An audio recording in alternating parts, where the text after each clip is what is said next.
Hai, live dadakan karena uh, mau berbicara tentang mandi dengan air es, berjubel manfaat mandi dengan air es. Oke, terima kasih udah join. Banyak sekali yang bertanya, tapi bertanyanya ada juga banyak juga yang tentang air es, tapi banyak juga yang nggak masuk akal. Nanyanya aneh-aneh. Kapan-kapan topiknya apa tapi nanyanya ya ya wes lah kepikir. Oke, sebentar saya sedang mencari sesuatu di mana ya, kok tiba-tiba berubah. Oke, intro course LSD breathing. Oke, LSD intro course Buteyko. Oke. Apa kabar semuanya? Semoga kabarnya bahagia. Bapak Ibu, hari ini materinya sebenarnya mendadak banget. Saya sendiri belum banyak research. Ya, maksud saya akan berbagi apa yang saya tahu. Tapi saya disclaimer dulu ya, bahwa hal ini, apa yang saya sampaikan hari ini itu bukan saran kesehatan. Jadi kalau Bapak Ibu punya masalah kesehatan harus konsultasinya ke dokter ya. Apa yang saya sarankan ini adalah sebagai informasi yang dimana Anda gunakan sendiri sebagai tuntunan tapi tidak sebagai saran kesehatan. Oke. Nah, saya akan cerita sedikit kenapa kok saya adalah orang yang paling takut dengan dingin dulu. Terus kemudian bisa setiap hari mandi air es. Nah, saya cerita sedikit bagaimana awalnya itu tahun 2015. Lumayan juga ya, berarti udah 7 tahun ya. Saya ketemu dengan teman saya di satu acara. Kalau nggak salah yang ngadakan adalah Kompas Gramedia waktu itu di Bentara Budaya ya kalau nggak salah. Nah, di situ Bapak Ibu pada saat itu dia bilang, "Gobin, kamu pernah nggak ngecek YouTube?" "Enggak, aku jarang, nggak pernah nonton YouTube," saya bilang gitu. Di situ ada orang yang luar biasa, namanya Wim Hof, julukannya Iceman. Dia bisa berendam di kondisi yang sangat ekstrim, dingin dan sebagainya. Oh iya, wah keren ya. Tapi saya nggak berpikir untuk berminat untuk bahwa saya akan bisa seperti itu, karena ya itu memang orang bule kali. Ya memang hidupnya memang dikutuk sepanjang hidup kali. Ya mungkin memang bakatnya begitu, karunianya begitu gitu. Saya nggak berpikir bahwa suatu hari saya akan melakukan apa yang dia lakukan juga seperti itu. Terus sampai suatu hari tahun berikutnya, saya udah lupa tentang Wim Hof, dan kemudian 1 tahun berikutnya Bapak Ibu, bahwa saya harus ke Jepang. Bukan harus sih, kata-kata harus itu saya memilih ke Jepang, saya ingin ke Jepang. Tapi pada saat itu saya punya kendala yang cukup besar, yaitu saya sudah 4 tahun waktu itu tidak menggunakan alas kaki kemanapun. Sekarang saya sudah 10 tahun bulan ini saya tidak menggunakan alas kaki ya. Kalaupun saya sudah beli sepatu, jadi sepatu saya itu hampir nggak pernah kepake gitu ya. 99% saya kaki. Jadi ini kalau ada yang mau tanya 10 tahun kakinya seperti apa bentuknya, ya bentuknya seperti ini Bapak Ibu ya, baik-baik saja kok ya kaki saya. Oke, nggak ada pecah-pecahnya ya. Kenapa nggak pecah-pecah nanti saya ceritakan ya. Oke, singkatnya bahwa saya mau ke Jepang, dan Jepang pada saat itu adalah sedang salju, sedang dingin, November Desember. Kenapa saya mau ke Jepang? Karena saya pada saat itu sedang ingin mempelajari satu teknik, yang dimana teknik itu namanya adalah TRE, Tension and Trauma Releasing Exercise.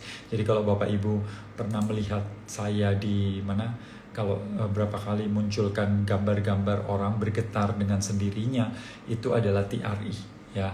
Jadi ini menarik sekali sih, nggak banyak orang percaya soal ini. Dibilang pasti itu ada energinya, ada ada mantranya, ada visualisasinya lah dan sebagainya seperti itu. Enggak, ini adalah satu teknik yang menurut saya adalah teknik yang powerful sekali, cocok untuk orang modern untuk melepaskan stres, ketegangan, dan trauma. Dan Anda tinggal terlentang dan tubuh Anda bergetar dengan sendirinya. Oke, kalau Anda mau tahu bagaimana, mungkin gambar ini bisa merepresentasikan bagaimana apa itu TRI itu sendiri. Sebentar, saya ingin ngerubah. Oke, ini. Nah, Anda lihat ya di sini. Pasti kelihatan kan ya? Ini bagaimana seseorang melakukan TRI. Bisa lihat tuh. Jadi bergetar dengan sendirinya.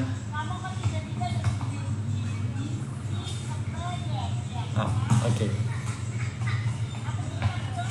So itu adalah TRI, atau kalau Anda mau ngecek di traylife.id, di mana tubuhnya bergetar dengan sendirinya tanpa macam-macam, pokoknya tanpa hal-hal yang dikatakan mistis, tahayul dan sebagainya. 100% kecerdasan tubuh. Karena orang modern kalau disuruh untuk meditasi ketika dia punya masalah, yang muncul mantan, yang muncul utang, akan sulit sekali, betul. Maka TRI adalah salah satu yang saya pingin cari, saya pingin belajar. Nah, sebelumnya saya sudah belajar sekitar 50 teknik untuk stress management, trauma healing, self healing seperti Tai Chi, acupressure, polarity, dan sebagainya. Banyak sekali saya sudah pelajarin dan saya berbagi, tapi pada satu saya ingin belajar ini. Nah, saya mau berangkat ke Jepang dan winter, bagaimana saya bisa bertahan dalam kondisi winter tanpa alas kaki. Wah, disitulah kemudian saya ingat cerita dari teman saya yang menceritakan tentang Wim Hof. Ngomong-ngomong, Wim Hof ini luar biasa Bapak Ibu. Dia waktu itu mendapatkan kalau nggak salah 26 rekor dunia, dan dia waktu umur 50, jadi seumur saya, berkeliling di puncak gunung es tanpa baju. Itu sepanjang 50 km, jadi melebihin daripada maraton. Ini masalahnya bukan dingin. Kalau dingin banyak mungkin orang yang bisa menahan dingin, tapi kan udaranya tipis. Terus bagaimana dia bisa bertahan di kondisi seperti itu? Nah, disitulah kemudian dia juga membawa orang-orang, murid-muridnya ke Kilimanjaro, 6.000 meter di atas permukaan laut, dan dikatakan saya akan membawanya dalam waktu 3 hari. Yang menarik adalah Asosiasi Pendaki Gunung di Belanda itu mengatakan ini misi bunuh diri. Orang akan mati kena aklimatisasi dan sebagainya. Tapi Wim Hof mampu melakukan itu tanpa dalam waktu 2 hari, dan beberapa orang mengalami kesembuhan. Sampai dipanggil dokter untuk ngecek, dipakai elektroda atau apa itu namanya, yang dimana ternyata si dokternya mengakui bahwa si Wim Hof mampu melakukan sesuatu yang oleh orang lain tidak bisa dilakukan. Ya, termasuk meningkatkan kekebalan tubuhnya sendiri secara voluntarily. Jadi dia biasanya kalau kita kena virus, bakteri, kan kekebalan tubuh kita naik, tapi dia mampu untuk melakukan itu tanpa harus ada bakteri, virus dan sebagainya. Bahkan ketika disuntik E. coli itu dia nggak apa-apa, nggak demam, nggak sebagainya. Lalu saya bilang, ini orang sakti ya, apa ya rahasianya? Dan kemudian saya mengambil pelatihannya. Harusnya 10 minggu pelatihannya, saya padatkan jadi 7 minggu, karena 7 minggu kemudian saya berangkat ke Jepang. Nah, ketika Jepang 15 hari, saya juga kaget, kok bisa saya bertahan di kondisi seperti itu ya? Maksud saya bukan di Jepang di dalam ruangan gitu, dingin sedikit, pakai baju tebal begitu, enggak Bapak Ibu. Saya pergi ke Jepang ya benar-benar maksudnya mandi dengan air es, ya mandi dengan air biasa walaupun suhu minus gitu. Dan beberapa teman kan mungkin sudah pernah melihat gambar saya kan ya, gambar yang saya di tempat gunung es itu seperti ini kan. Anda bisa lihat di sini saya nggak menggunakan alas kaki, tidak menggunakan baju yang tebal, dan kemudian tidak tidak pakai baju yang tebal, dan kemudian ya santai main-main begitu di salju begitu. Ada yang tanya, Pak Gobin keturunan bule ya? Bule Potan atau bule Depok? Enggak, saya orang Portugal ya, Bapak Purwokerto, Ibu Tegal. Enggak, orang India tapi lahir di Indonesia, jadi tahu sendirilah, bukan bule. Nah, apa yang terjadi Bapak Ibu? Pada saat itu saya kaget, saya shock. Bagaimana seorang Gobin yang takut dengan dingin dan kemudian mampu bertahan di kondisi yang ekstrim bagi kebanyakan orang Indonesia. Itu kan sesuatu yang menurut saya wow, saya kaget sendiri dengan kemampuan diri saya sendiri. Masa sih nafas kok bisa seperti ini? Ini kan sesuatu yang nggak masuk akal menurut saya. Setiap orang kalau ditanya waktu itu kan ceritanya ya makannya mesti bagus. Kamu kalau mau bertahan dingin ya kamu harus olahraga, kamu harus sering-sering ke puncak dan sebagainya seperti itu. Lah, terus kok saya nggak kesana, nggak melakukan olahraga istilahnya yang tertentu, kemudian saya juga nggak melakukan makanan tertentu. Saya vegan gitu kan, biasa orang suruh makan daging yang banyak supaya badannya panas. Lah saya sendiri kan vegan, jadi nggak makan daging, nggak makan telur, nggak makan susu, terus nggak minum susu maksud saya. Nah, kecuali susu manusia. Nah, terus apa yang membuatnya? Masa nafas saja sih? Kok bisa sih nafas saja bisa seperti ini? Jadi kegagetan dan kegalauan di diri saya itu bertumpuk sebenarnya. Gitu. Nah, bertumpuk. Kaget karena tubuhnya bisa seperti itu. Galau kenapa kok nggak ada yang berbicara seperti itu? Nah, disitulah kemudian saya pulang dari Jepang. Saya masih terngiang-ngiang gitu. Aduh, enaknya ya mandi dengan air es di sana. Dingin gitu, tapi ya oke, tapi di sini bagaimana caranya bisa mandi dengan kondisi air es seperti itu gitu. Nah, di situ kemudian saya melihat foto-foto, video-video YouTube dan sebagainya. Tapi pada saat itu belum kepikiran, masa sih pakai freezer. Ada sih alat-alat yang cukup mahal gitu ya untuk membuat es. Tapi ya gimana ya, jadinya saya manual Bapak Ibu. Saya manual adalah saya masukkan bak-bak kecil di freezer saya. Kemudian setelah itu saya mau mandi, saya pakai air biasa, air di bak gitu, saya masukin freezer, saya masukin beberapa potongan es itu, dan kemudian saya mandi di situ. Atau di bathtub saya masukin beberapa potongan es itu dan kemudian berendam di situ. Dan itu yang saya lakukan gitu. Ini cukup lama. Jadi saya lakukan itu sebagai, ya kalau ke hotel ya nggak bisa, tapi kan saya hidupnya kan lebih banyak di luar, jadi berkeliling, namanya juga cowok panggilan kan, dipanggil sana dipanggil sini gitu ya. Nah, itu yang saya lakukan, jadi sekali-sekali melakukan hal tersebut. Nah, terus setelah cukup lama, beberapa tahun lalu saya ketemu seorang teman yang juga ikut Buteyko Breathing, dan kemudian dia ngambil full course dan kita sempat ngobrol-ngobrol, dan ternyata teman dari Makassar ini mempunyai kebiasaan setiap hari melakukan ice bath, jadi cold plunge gitu. Jadi dia masuk ke dalam freezer. Saya bilang, freezer? Gimana itu? Gak takut kesetrum, gak takut apa dan sebagainya gitu ya. Terus kalau berapa menit dan sebenarnya saya nggak tahu prosedurnya, walaupun ada ya. Tapi namun kalau ngomong di YouTube kan kita tahu YouTube itu ada yang ngomong 1 menit, ada yang ngomong 1 jam itu seperti itu. Maksudnya bisa merendamnya nggak boleh lama-lama. Ada yang bilang itu bahaya, ada yang bilang itu aman. Kapan terkadang bingung, terlalu banyak informasi mana yang harus dipercaya. Nah, kalau ini kan teman kemudian udah melakukan bertahun-tahun, ya sudah akhirnya saya putuskanlah untuk membeli. Dan ternyata bukan hanya membeli aja, ternyata harus di-seal dulu freezernya, apa-apa yang harus lakukan, terus suhunya berapa dan sebagainya seperti itu. Jadi akhirnya pelan-pelan tuh belajar sedikit-sedikit. Nah, akhirnya mulailah saya mandi dengan air es itu. Nah, terus kenapa saya kok percaya dan yakin kok saya berani melakukannya, ya karena saya sudah ikut berbagai pelatihan, dan saya juga ngajar teknik nafas. Ternyata Profesor Buteyko pun mengajarkan hal ini seperti itu. Cuma caranya berbeda dengan Wim Hof itu sendiri. Nah, ada beberapa kriteria tertentu yang dimana orang-orang ini boleh melakukannya, ada yang tidak boleh ya. Jadi Bapak Ibu, ketika Anda mau melakukan dengan es, mau mandi dengan air es dan sebagainya, yang pertama bagusnya adalah Anda mempunyai instruktur atau seseorang yang memang sudah punya pengalaman hal seperti itu. Oke. Dan yang kedua adalah selalu melakukannya dengan sangat hati-hati. Artinya pelan-pelan, tidak langsung loncat ke freezer atau yang langsung loncat seperti itu. Kemudian Anda harus dibarengin mempunyai teknik nafas. Teknik nafas ini, satu adalah membuat tubuh Anda hangat, yang kedua adalah meningkatkan adrenalin Anda.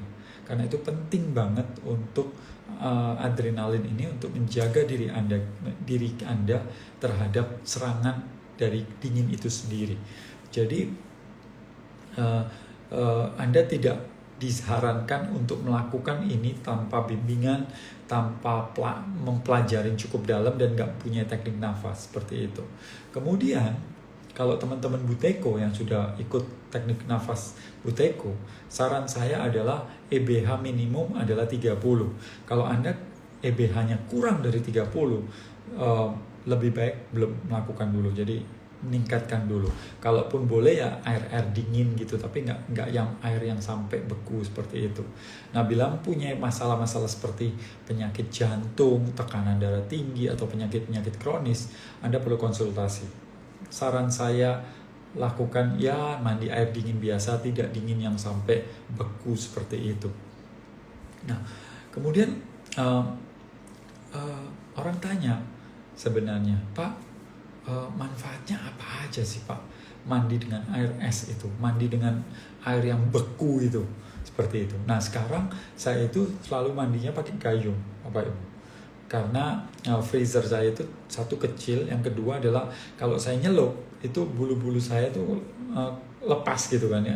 Pasti setelah keluar gitu mesti nguras lagi, masukin air baru, dan itu nggak nyaman sih buat saya.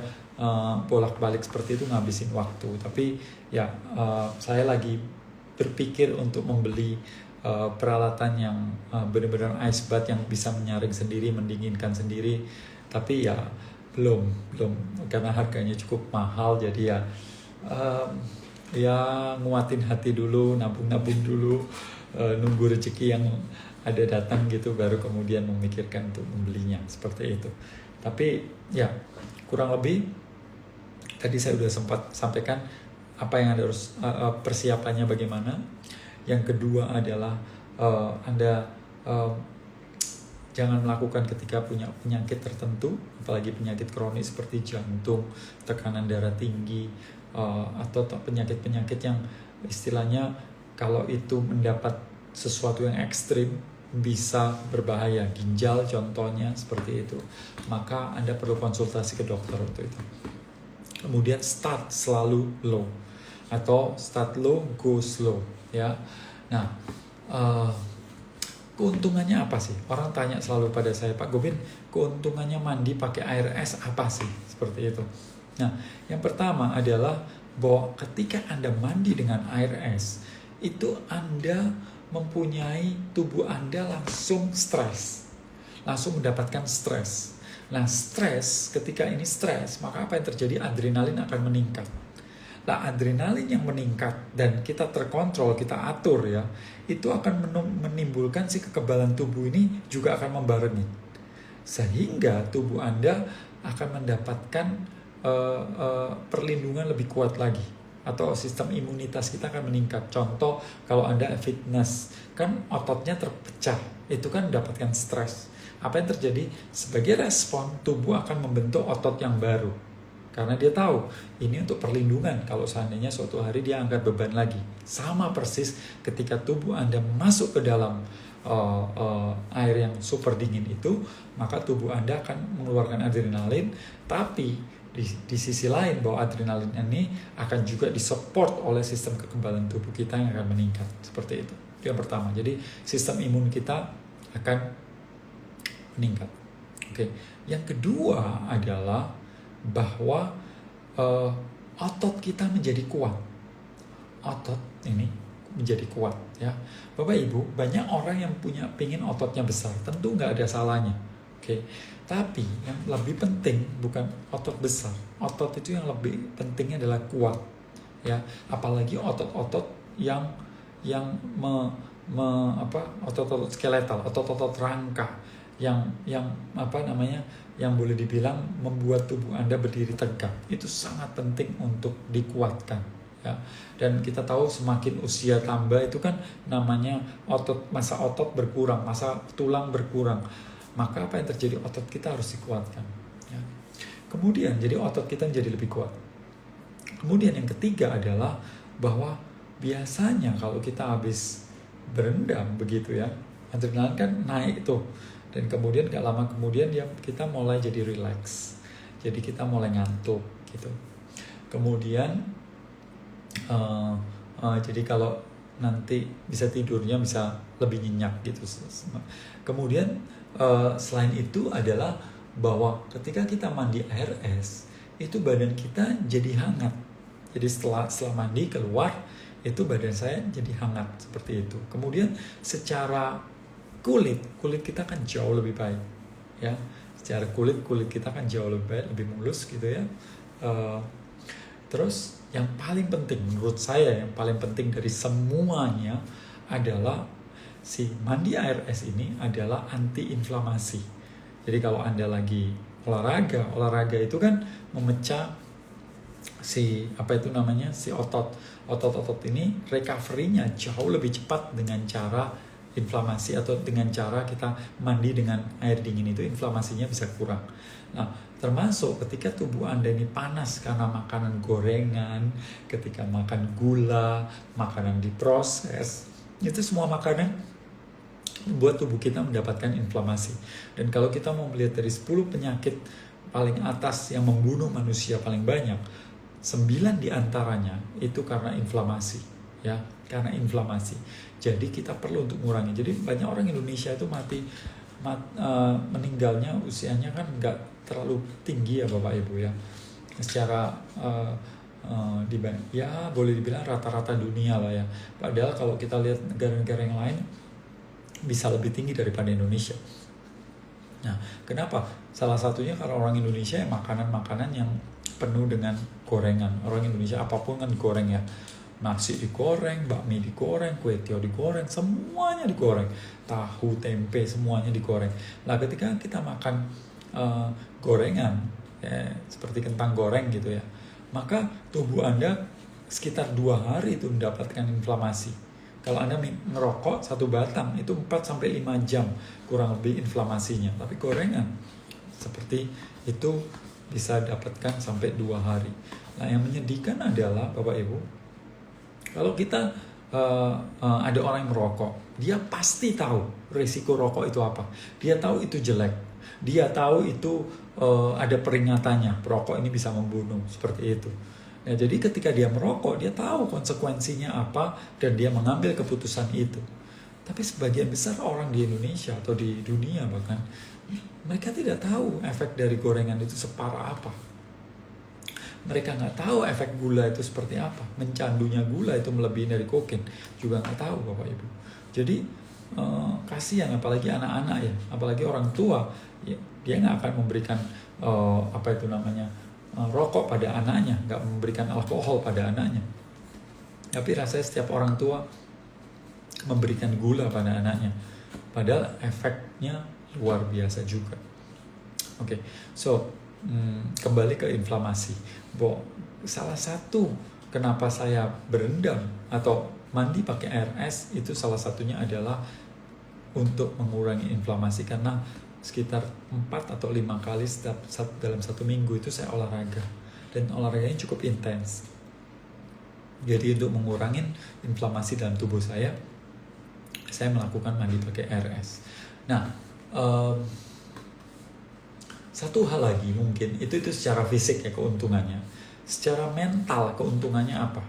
Begini Bapak Ibu. Sampai detik ini saya itu kalau disuruh milih pasti masih milih hangat daripada dingin ya. Kalau disuruh, Pak, ini ada ruangan hangat, ada ini ruangan dingin gitu. Ya, saya lebih suka hangat. Karena tubuh saya dari kecil emang terbiasa begitu. Well, saya kuat emang di kondisi dingin sekarang. Tapi kalau disuruh milih, ya milih hangat aja seperti itu. Itu lebih saya suka gitu. Tapi ada teman saya yang emang suka dingin gitu. Ya itu emang dari kecilnya atau bakatnya atau genetiknya saya nggak tahu. Tapi saya suka hangat. Nah, terus kenapa saya mandi dingin? Salah satunya adalah untuk mengalahkan diri saya sendiri. Ya, saya nggak suka sebenarnya ini, tapi ya saya harus memaksa diri saya untuk melakukan hal ini karena saya tahu ini adalah hal yang baik untuk tubuh saya. Jadi setiap kali saya mau mandi, pas memegang yang dingin itu, es atau apapun, nanti saya berontak, tuh ngapain sih? Lalu kalau bisa sih jangan gitu. Tapi mau nggak mau saya tunda 1 menit, 2 menit, tetap saya akan mandi dengan rasa nggak nyaman itu. Nah, artinya apa? Saya secara mental saya perlu untuk mengalahkan diri saya sendiri. Dan ini penting Bapak Ibu, mendisiplinkan diri. Karena di dunia ini Bapak Ibu, kita itu sudah didoktrin berakit-rakit ke hulu, berenang-renang kemudian. Itu dulu, itu tidak berlaku lagi bagi saya. Yang ada sekarang itu adalah kita itu punya 2 kesakitan dalam kehidupan kita. Cuma punya 2 kesakitan, yaitu sakit karena disiplin atau sakit karena penyesalan. Kita disuruh milih itu aja. Kalau kita nggak disiplin ya suatu hari kita nyesel. Itu aja, seperti itu. Ya, olahraga nggak enak bagi saya. Kalau bisa enggak ya enggak. Tapi apa yang terjadi? Saya harus paksa diri saya untuk melakukan itu. Karena kalau enggak, badan saya akan loyo, masa tulang saya cepat-cepat tergerus, badan saya juga cepat tergerus, akhirnya ya saya nggak bisa melakukan aktivitas seperti yang orang lain atau waktu saya masih muda. Contoh belajar juga seperti itu. Contoh menulis juga gitu. Menulis itu bukan sesuatu yang saya suka Bapak Ibu, tapi saya paksa untuk menulis karena lagi-lagi untuk saya lebih suka mainkan di kepala, idenya begini, nggak saya tulis gitu ya. Tapi disiplin itu sangat penting karena saya tahu saya dari kecil nggak punya disiplin. Maksudnya saya kecil itu mungkin orang tua saya terlalu sayang ya sama anak-anaknya, jadi disiplin itu tidak dimulai dari waktu saya kecil gitu. Jadi ya agak sulit waktu besar seperti ini. Untungnya beberapa buku yang saya baca, guru yang saya temuin itu mengajarkan saya untuk melakukan itu. Dan yang paling menghit diri saya adalah yaitu tadi, bos, di dunia ini hanya ada 2 kesakitan Bapak Ibu. Hanya ada 2 kesakitan, yaitu sakit karena disiplin atau sakit karena penyesalan. Dan harga disiplin itu selalu lebih rendah daripada penyesalan. Oke. Nah, itu kenapa saya sampai sekarang mandi dengan air es. Jadi saya akan mulai bacain pertanyaan-pertanyaannya, dan saya harap nanti dari pertanyaan-pertanyaan itu Anda semakin jelas tentang apa yang Anda harus lakukan ketika Anda harus mandi dengan air es ya. Oke, saya coba bertanya. Nah, ini pertanyaannya beda lagi nih. Pak, mau tanya apa bedanya ikut LSD dengan Buteyko? Oke, LSD adalah dasar-dasar nafas. Jadi Anda mengikuti pelatihan yang dimana Anda diajarkan seharusnya kita bernafas bagaimana. Gitu. Buteyko apa? Buteyko adalah teknik pemrograman. Programming. Jadi otak Anda diprogram agar Anda bernafas lebih irit, lebih sedikit, lebih lambat, lebih menjadi LSD. Tanpa harus Anda pikirkan. Itu basicnya. Seperti itu. Bahwa si Buteyko itu program yang ada aplikasinya, ada ada grupnya, ada gatheringnya dan sebagainya. Anda mendapatkan banyak keuntungan ketika mengambil Buteyko. Tapi nggak ada salahnya kalau ikut LSD dulu dan ngeliat, merasakan, dan kemudian baru ikut Buteyko. Karena Buteyko kan, LSD itu kan biayanya jauh lebih murah daripada Buteyko kan.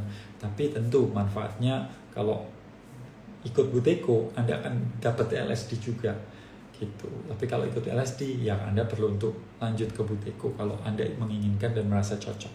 Seperti itu ya. Oke, pertanyaan yang lain ya. Bentar ya.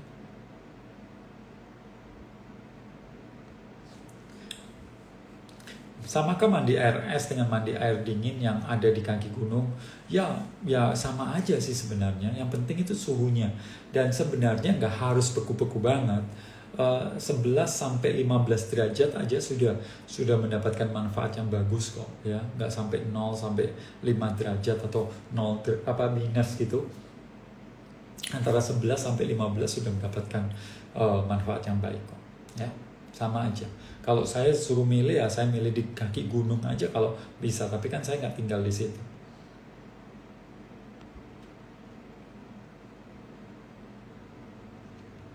Apakah yang mempunyai penyakit lambung boleh mandi? Boleh, tapi begini, kalau Anda punya lambung, masalah lambung, Anda boleh sih boleh. Lambung sih nggak masalah, kecuali kronis sampai keluar darah dan sebagainya, tentu Anda tidak melakukan dalam keadaan sakit. Maksudnya sakit itu saya meriang Pak, saya demam, diare, itu muntah, jangan lakukan itu. Tapi kalau Anda, aduh Pak, saya tuh GERD gitu ya, nah itu boleh. Tapi lagi-lagi syaratnya Anda pun perlu untuk memastikan diri pelan-pelan melakukannya. Anda perlu juga kalau sudah ikut Buteyko, Anda bisa tahu skor tahan nafas Anda sampai 30 itu aman, seperti itu. Jadi ada batas-batas aman yang terukur seperti itu. Kalau dirasa-rasa sendiri, oh aku sehat kok, aku nggak ada apa-apa kok, ya nggak apa-apa. Tapi kalau Anda punya guru lebih enak lagi kan dibimbingnya seperti itu. Pak Gobin, apa mandi dengan air dingin bagus untuk kulit ya? Tadi saya sudah jawab, bagus sekali untuk kulit Anda. Beli peralatannya di mana Pak? Saya pakai freezer, tahu kan freezer, chest freezer. Kalau freezer yang diangkat begini, atau kalau ada jualan es krim atau Anda ada yang jualan daging itu kan dibuka gini kan, frozen food itu. Nah itu freezer itu. Tapi itu yang istilahnya kok apa ya? Yang sebenarnya bukan peruntukannya. Ya digunakan karena murah aja. Kalau Anda beli yang peralatan yang yang spesial itu, ada sih produksi Bali baru saya lihat di Indonesia itu ada dan cukup bagus rasanya walaupun saya belum nyoba. Tapi harganya cukup mahal. Kalau Anda tertarik, saya bisa tolong DM ke saya aja. Ya. Ini yang paling banyak, mandi air es di malam hari apa tidak rematik? Aduh. Ini gini, Indonesia di Indonesia atau dimanapun kita tuh seneng banget dengan sesuatu yang nggak ada data ilmiahnya. Pokoknya ya sudah, kata orang begitu. Katanya siapa itu? Katanya papa mama saya Pak, orang mandi malam rematik. Kemudian katanya siapa? Katanya nenek-neneknya. Katanya siapa? Kata terusan seperti itu. Mungkin awalnya cuma ada 1-2 orang yang memang punya masalah rematik dan dia mandi malam dan kemudian rematiknya kumat gitu. Jadi kemudian mandi malam itu bisa kena rematik. Nggak begitu. Faktanya nggak begitu. Itu tuh cerita-cerita yang paling sering ditanyakan pada saya gitu ya. Enggak mandi malam ya mandi malam. Saya nggak menyarankan juga mandi malam pakai es ya. Mandi malam ya mandi malam biasa saja, air biasa juga boleh gitu. Tapi kalau kenapa begitu? Karena meningkatnya adrenalin di malam hari menurut saya nggak oke. Tubuh kita itu lebih baik muncul hormon yang lain, bukan adrenalin di malam hari ya. Kalau di pagi hari, siang hari adrenalin naik nggak masalah ya, dia perlu turun gitu supaya tidur kita bisa nyenyak seperti itu. Jadi kalau mandi malam saya sarankan sih ya mandi biasa saja, air biasa, nggak usah pakai air hangat gitu. Kemudian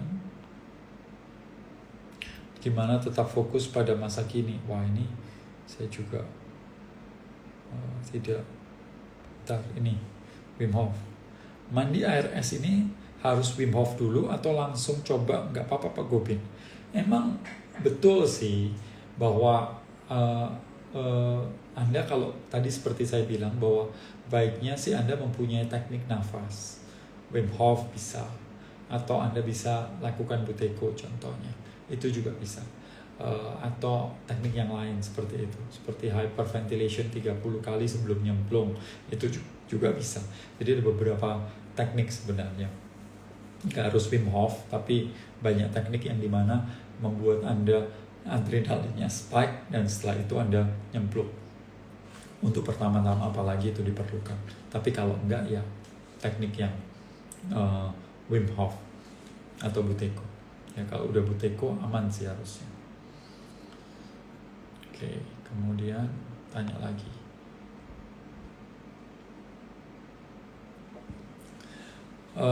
Saya biasa mau tidur itu mandi walaupun tengah malam. Bahaya nggak mandi dingin kan? Harusnya enggak ya, harusnya nggak bahaya. Kalau mandi air biasa kan, bukan air es kan, harusnya nggak bahaya.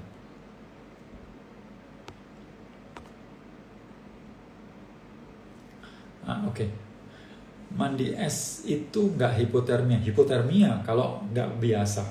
Kalau Anda suhunya turun terus, hipotermia. Saya juga akan begitu kalau seandainya cukup lama. Kalau saya berendam 15 menit masih oke. Tapi kalau lebih dari itu mungkin aja hipotermia. Tapi kan berendam air es nggak cukup, nggak perlu lama. 10 menit aja sudah cukup sih. Nggak perlu sampai seperti itu.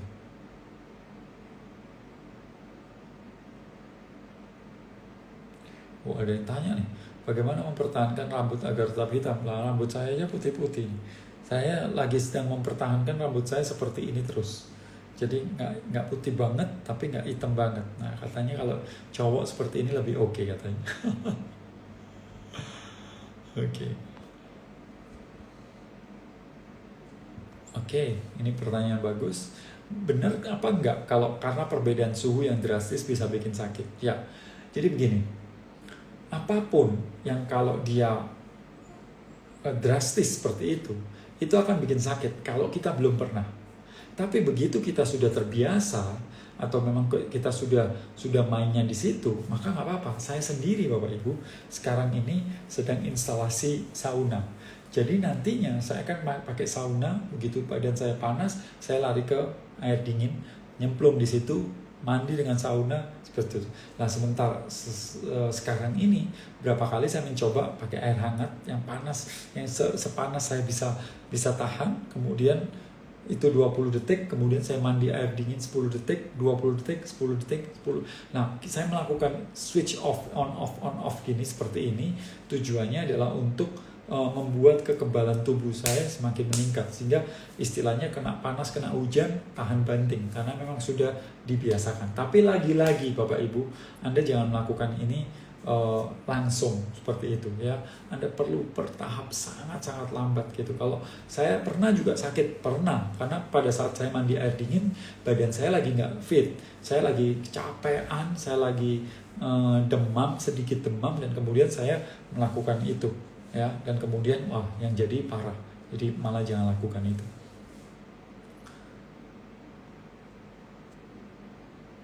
Ini kok pertanyaannya lama-lama saya seperti dukun nih, kayak semuanya ditanyain lah, apa saya ini dukun ya? Oke, bagus sekali. Kapan kita mandi dengan air dingin? Sebenarnya kapan aja sih. Semakin kita membiasakan mandi dengan air dingin ya semakin oke. Maksud saya begini, dulu kan nggak ada air panas ya, kemudian mulailah orang merendam air memanaskan air, kemudian ada mesin untuk memanaskan air dan heater dan sebagainya, dan akhirnya kita udah terbiasa dengan pencet dan air panas yang keluar seperti itu, dan kita berpikir ya mandi itu air panas begitu karena memang nyaman. Yes, memang nyaman itu air panas itu, kita buat mandi emang luar biasa nyamannya. Dan tapi kita tahu bahwa efek-efek dari air panas itu ternyata nggak oke, untuk kulit nggak oke. Kalau Anda sering alergi terus mandi air panas, alerginya lebih banyak.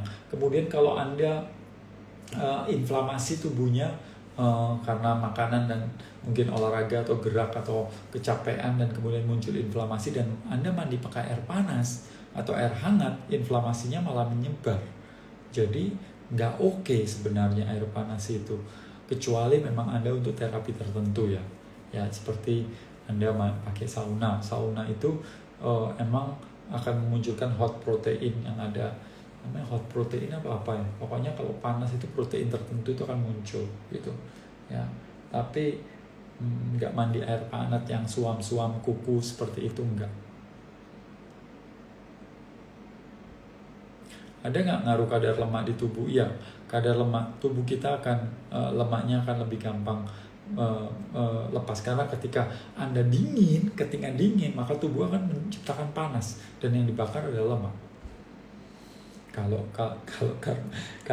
Kalau gulanya hilang, udah habis ya, baru dibakar lemak.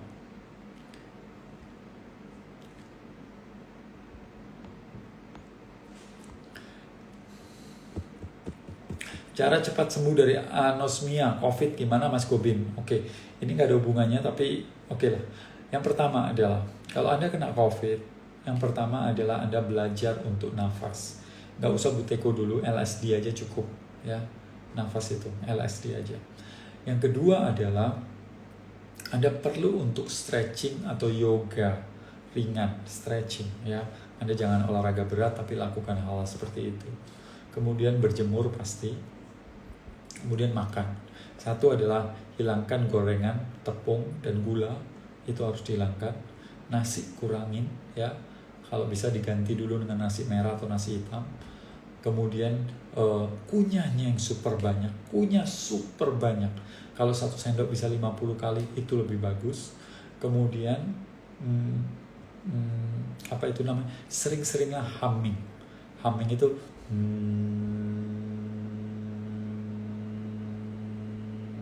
Nah, dengan humming ini akan meningkatkan level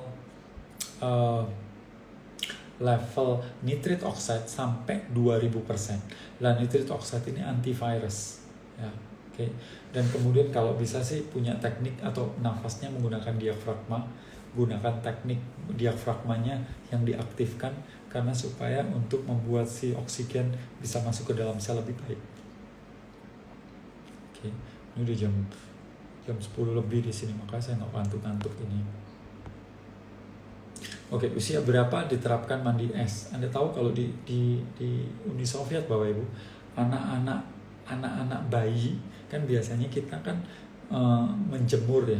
Kalau di situ dijemur di tengah salju, jadi dia dapat 2. Yang pertama adalah dapat dinginnya, yang kedua dapat matahari, foton dan ultraviolet.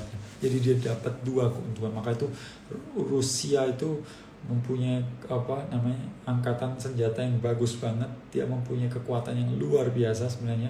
Itu karena salah satunya negaranya cukup ekstrim, yaitu dingin banget sampai ada yang minus 40 derajat. Satu hari saya akan coba tuh minus 40 derajat, walaupun saya nggak yakin bisa nggak pakai sandal dan alas kaki ya.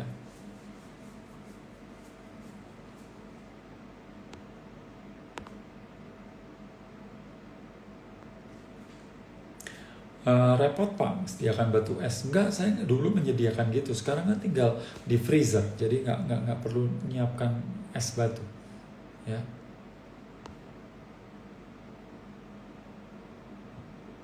Wah ini,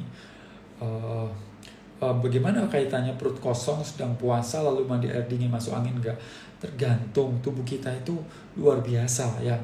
Banyak orang nggak usah mandi air dingin, tetap masuk angin setiap hari. Ya, kenapa ya? Karena ya memang tubuhnya lemah begitu. Saya sendiri setiap hari itu mandi air es waktu perut kosong. Udah puasa, terus saya olahraga pas lapar-laparnya itu, dan pas sudah selesai olahraga lapar kan, nggak makan, tapi mandi air es dulu baru makan, seperti itu. Waktu saya puasa di bulan Ramadan, ya saya jam 5 sore olahraga, pagi nggak sahur. Ya pagi nggak sahur, jam 5 sore itu olahraga, jam 6 selesai, kemudian mandi dengan air es, baru buka puasa sekitar jam 7 atau jam 8. Ya, jadi itu yang saya lakukan. Ya, Pak Gobin, apa boleh kita basuh muka dengan air es? Boleh banget, saya barusan random ini, barusan sebelum live ini masukin kepala saya di air di bak freezer itu, ya. Bener nggak berendam air dingin bisa mancing tubuh produksi brown fat? Yes, betul banget. Itulah akhirnya kalau brown fatnya keluar, akhirnya kita tahan terhadap dingin, ya. Bahwa ketika brown fat itu ada di anak-anak bayi, maka tuh bayi itu sebenarnya tahan dingin, tapi kita ini bayi ditutupin semuanya. Terus ini seperti itu. Padahal dia, coba lihat bule-bule tuh, anak bayinya cuma pakai celana dalam, pakai kancut aja, mana-mana letak sana, letak sini, depan AC juga nggak apa-apa. Kita aja bayi-bayi di Indonesia itu dari ujung ke ujung cuma mukanya aja, yang lainnya ditutupin jaket lah, ditutupin apa. Mereka itu kepanasan sebenarnya karena tubuhnya udah punya brown fat. Jadi waktu anak saya masih umur berapa itu, 3 tahun kalau nggak salah, ke Jepang, dia kok tahan banget sama dingin. Sementara orang-orang lain kan udah pada kedinginan, sementara dia tahan dingin. Nyata ya anak-anak kecil itu emang tahan, Bapak Ibu, ya.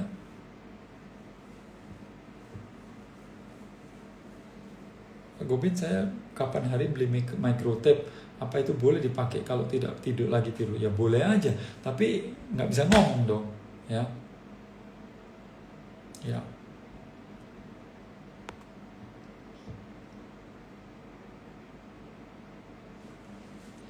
Apakah mandi malam? Kalau mandi malam boleh nggak? Boleh aja, tapi itu kan membuat adrenalin tinggi. Saya udah jawab ya. Dan idealnya mandi 1 atau 2 kali ya Pak. Idealnya mandi itu tergantung siapa. Kalau di Indonesia itu mandi itu ideal 2 kali. Tapi kalau menurut penelitian seminggu 2 kali itu udah cukup mandi itu. Ya, tergantung. Oke. Sharing soal buteyko breathing ya nggak sekarang dong. Pak Gobin, vaksin ini apa pertanyaan? Ada jam tertentu nggak boleh mandi pakai air dingin? Sudah saya jelaskan. Kenapa habis mandi RS kadang menggigil parah? Saya pernah coba habis itu menggigil Pak. Iya, karena berarti itu Anda udah masuk hypothermia. Ya, berarti udah terlalu itu dan nggak pernah latihan. Kalau sudah pernah latihan pasti atau biasa bernafas dengan benar sih harusnya nggak sampai menggigil. Oke, ada lagi sebentar. Saya jawabin satu-satu ya. Apakah anak kecil boleh mandi air es? Boleh. Ya. Jangan dibiasakan anak kecil mandi air hangat. Kalau bisa air dingin itu lebih baik menurut saya. Apakah bagus mandi dengan air hangat terus dari pagi sampai malam? Enggak, saya enggak sarankan. Sekali-sekali oke. Dia memang merilekskan, bikin otot lemes, tapi enggak. Saya rasa enggak oke kalau terus-terusan. Indonesia ini udah panas, airnya ya udah panas gitu. Ngapain pakai air hangat lagi? Gitu.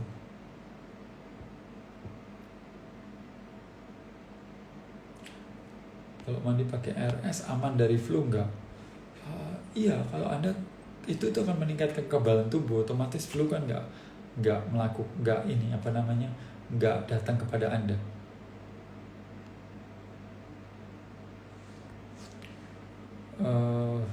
Pak, saya selalu susah fokus, sering ngeras, sedih, nggak bisa kontrol nafsu makan, alhasil obes. Help Pak, ikut buteyko akan sangat membantu. Ya.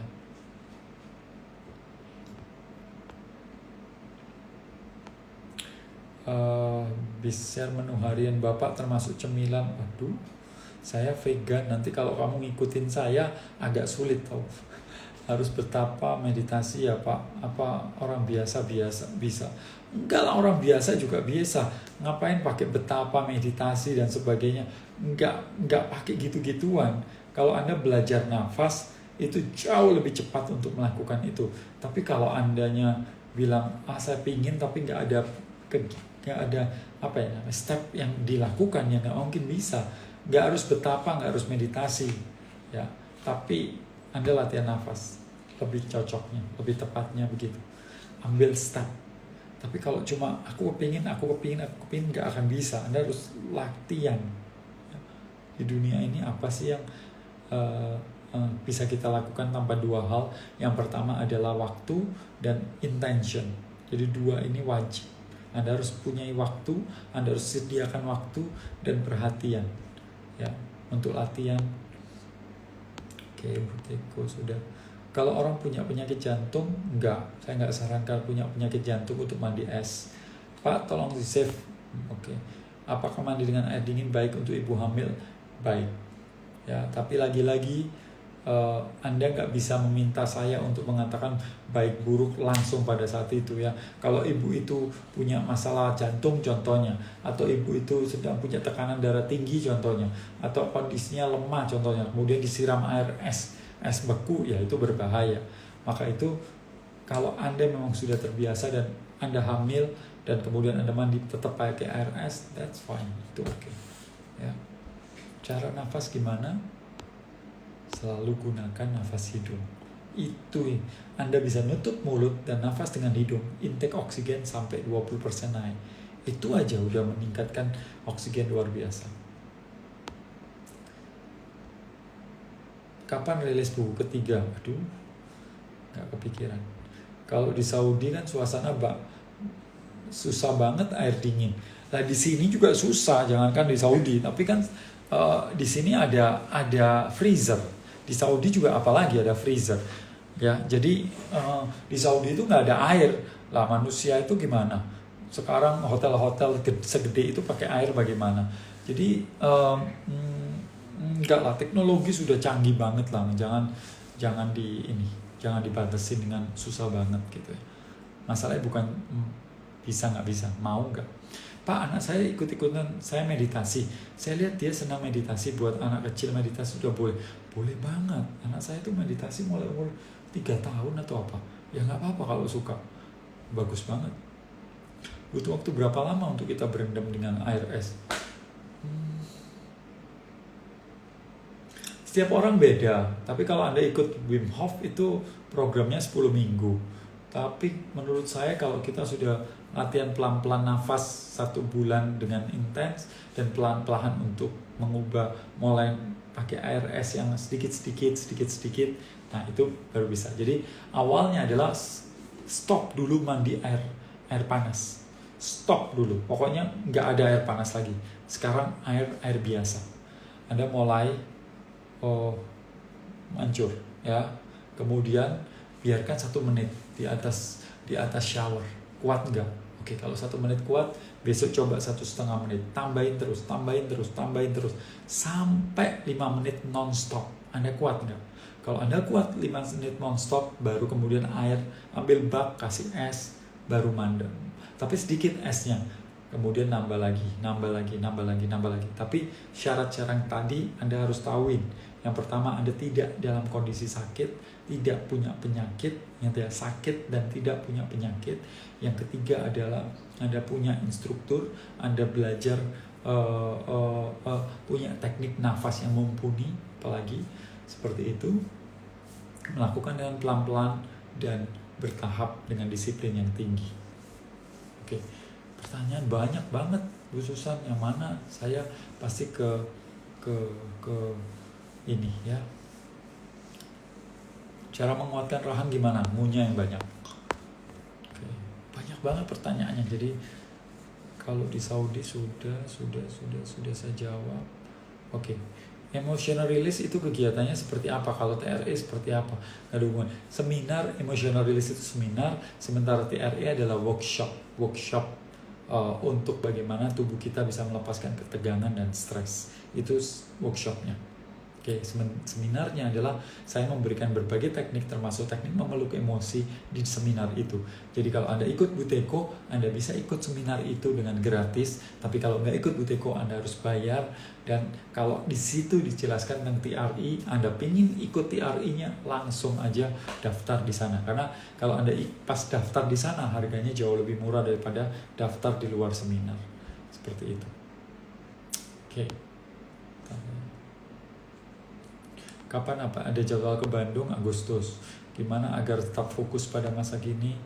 Enggak sekarang jawabannya. Latihan nafas menurut saya akan membuat kita lebih fokus. Saya dengar suara es dikerok aja merinding. Semua badan saya itu kenapa ya Pak?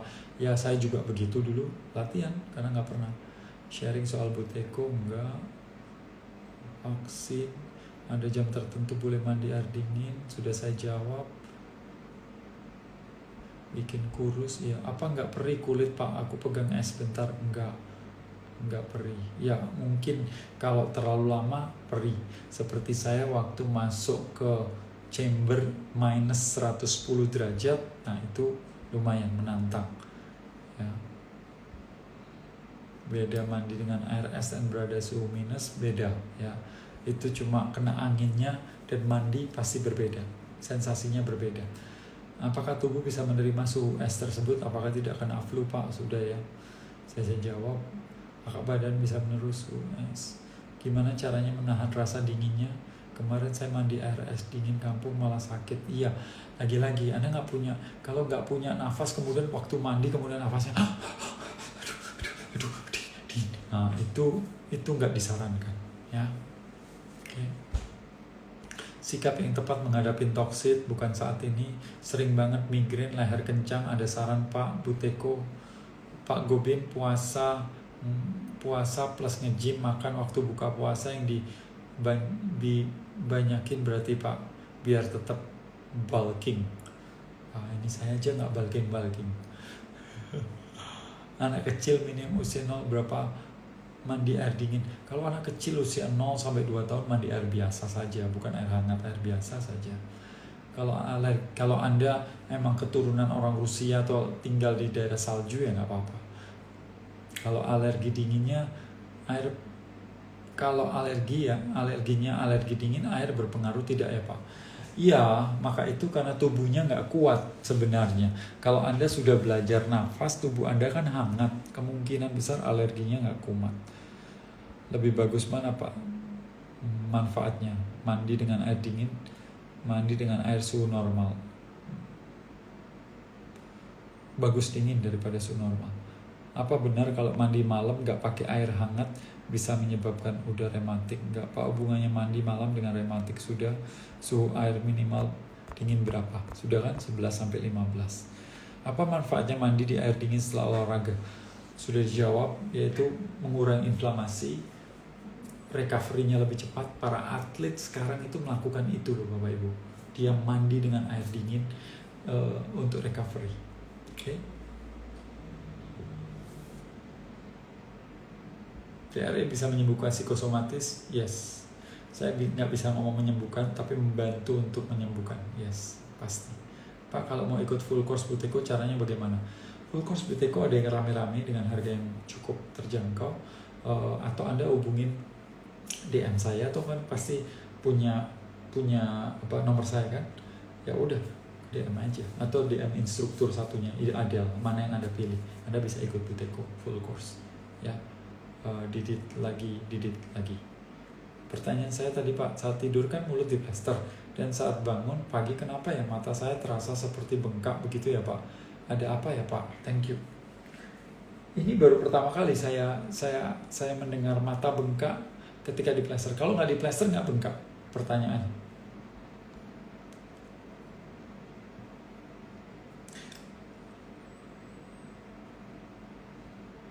Oke.